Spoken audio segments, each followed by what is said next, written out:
In the early 1970s, America found itself embroiled in one of the most significant political scandals in its history, Watergate.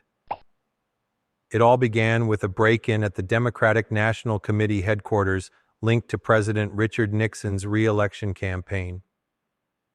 As investigations unfolded, a tangled web of political espionage, wiretapping, and cover-ups came to light. The nation was on edge, and the stakes were high.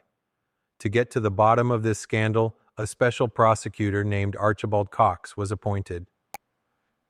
During his investigation, it was revealed that Nixon had secretly recorded conversations in the Oval Office. These tapes could potentially hold the key to uncovering the truth behind the Watergate scandal. However, Nixon refused to release them, citing executive privilege. This concept suggests that a president can keep certain communications confidential to protect national interests.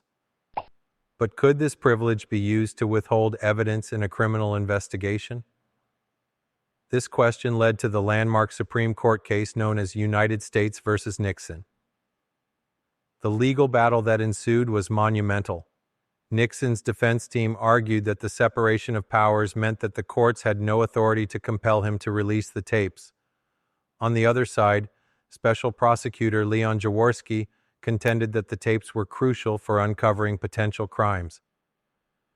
The Supreme Court was faced with a constitutional dilemma.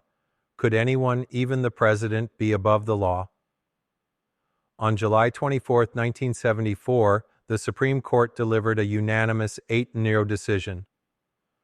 Chief Justice Warren Burger wrote the opinion, stating that while executive privilege does exist, it is not absolute. In this case, the need for evidence in a criminal investigation outweighed Nixon's claim to confidentiality. The court ordered Nixon to release the tapes, marking a pivotal moment in American history. This ruling established that no one, not even the president, could evade accountability when it came to justice.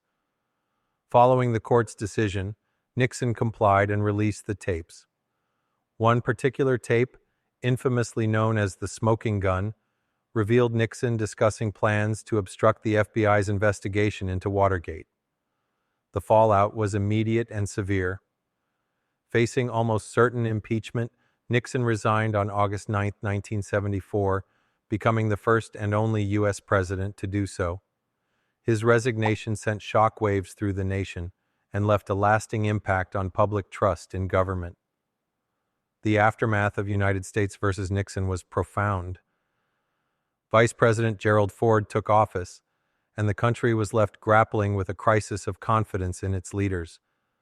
However, the case also reaffirmed a crucial principle: the rule of law applies to everyone, regardless of their position.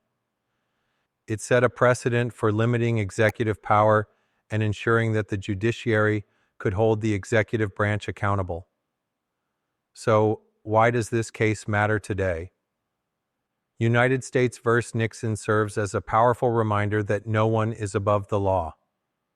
It underscores the importance of checks and balances within our government, ensuring that the judiciary can act as a counterweight to executive authority. This case continues to influence discussions about presidential power, transparency, and justice in our society.